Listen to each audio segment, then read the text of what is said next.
औज़ु बिल्लाहि मिनश्शैतानिर्रजीम बिस्मिल्लाहिर्रहमानिर्रहीम अस्सलाम वालेकुम। जनाब, आज बात करूँगी कि बचपन से हम अपने बुज़ुर्गों से सुनते थे कि बेटा एक वक्त आएगा कि सूरज नेज़े पर आ जाएगा, यानी इतना करीब आ जाएगा कि मखलूक उसकी तपिश बर्दाश्त नहीं कर सकेगी। हम मुसलमान जानते हैं क़यामत की अलामात में से एक अलामत ये भी है कि सूरज नेज़े पर आ जाएगा, यानी बहुत करीब। अल्लाह पाक फरमाते हैं कि जिस दिन सूरज को लपेट लिया जाएगा उस दिन मखलूक जो है वो पसीनों में डूब रही होगी। इसी तरह आप सल्लल्लाहु अलैहि वसल्लम फरमाते हैं कि सूरज जिस दिन मखलूक के करीब तरीन आ जाएगा, यानी कि 1 मील के फासले पर, जिसको हम नेज़े से तशबीह देते हैं कि नेज़े पर होगा, जनाब उस दिन इंसान मखलूक अपने अमालों के हिसाब से पसीनों में डूब रही होगी। जैसे अमाल होंगे उतने ही पसीने, टखनों तक, घुटनों तक, कमर तक, यानी अमाल के हिसाब से उस दिन इंसान जो है वो उस वक्त को फेस कर रहा होगा। जनाब, आजकल आप और मैं देख रहे हैं 45 डिग्री पर जब चला जाता है टेम्परेचर तो क्या हशर होता है। ऐसा लगता है ना दिमाग की नसें फट जाएंगी, हमारा दिमाग उबल रहा है, गुस्सा आना शुरू हो जाता है, ज़री ज़री सी बात पे हम चिड़चिड़े हो जाते हैं, पंखे के बगैर हम बैठ नहीं सकते, एसी काम नहीं कर रहे, मतलब लगता है कि कूलिंग ही नहीं हो रही।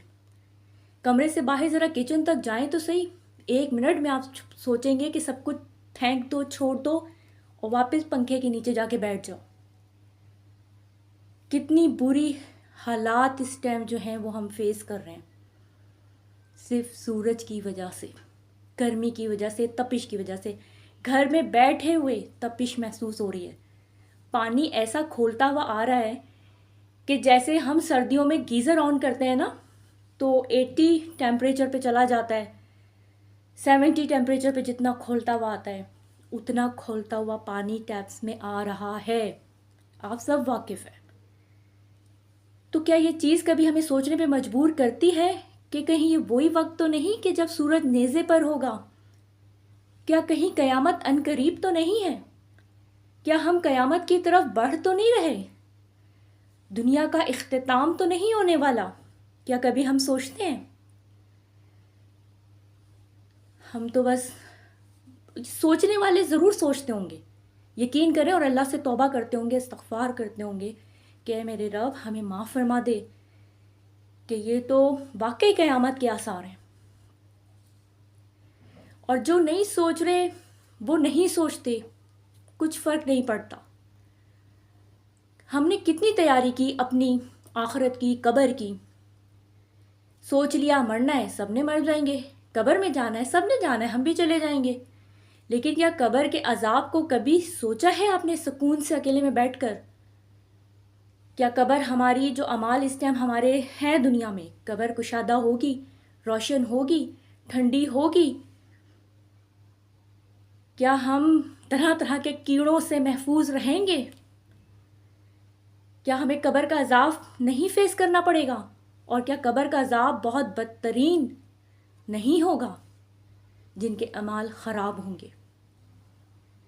क्या तैयारी की हमने? कुछ नहीं। 45 डिग्री का टेम्परेचर हमसे जो है ना वो बर्दाश्त नहीं हो रहा। सोचें कि दोज़ख की आग कैसी होगी। गुमराही में हम मुब्तला हैं, हदायत देने वाला कोई हो तो उसको हम नज़रअंदाज कर देते हैं, इस्लाह करने की कोई कोशिश करता है तो उससे किनारा कर लेते हैं। जहाँ दुनिया ने जाना है हम सब ने वहीं जाना है। एक बच्चा होता है ना, जब एग्ज़ाम देता है तो एग्ज़ाम की तैयारी नहीं करता, I don't know, over confidence होता है या क्या होता है, رزلٹ آتا ہے نا تو پھر پچھتاتا ہے، کاش کہ میں تیاری کر لیتا. چلے اس نے تو تیاری نہیں کی، جس کا اے گریڈ آ گیا، لیکن وہ چاہتا تھا کہ اس کا اے پلس آئے، اے پلس نہیں آیا تو وہ افسوس کرے گا کہ میں اور تیاری کر لیتا. تو آپ اور میں کس درجے پر ہیں کہ تیاری کرنی ہے یا تیاری اور بہتر کرنی ہے؟ یہ آپ اور میں بہتر جانتے ہیں، ہم سے بہتر کوئی نہیں جانتا. پلیز اپنی معاشرے کی اصلاح کریں. صرف ایک اس جملے پر کہ مسلمان امہ جو ہے وہ قیامت کے دن بخش دی جائے گی اور جنت میں ڈال دی جائے گی، اس ایک وجہ سے اپنے اعمالوں کو دنیا میں خراب نہ کریں، کیونکہ آپ کو نہیں پتہ کہ دنیا سے پھر وہ اس تک کا فاصلہ جب وہ معاف کر کے امہ کو ڈال دیا جائے گا جنت میں، کتنا سخت ترین ہوگا، کتنے عذاب ہوں گے جن کے اعمال اچھے نہیں ہوں گے. اس کو اتنا آسان نہ لیں، اپنی اصلاح کریں، اور جو آپ میں ایک اچھی چیز ہے وہ دنیا تک ضرور پہنچائیں، اور برائی کو دیکھ کے کبھی خاموش مت رہیں. اللہ حافظ.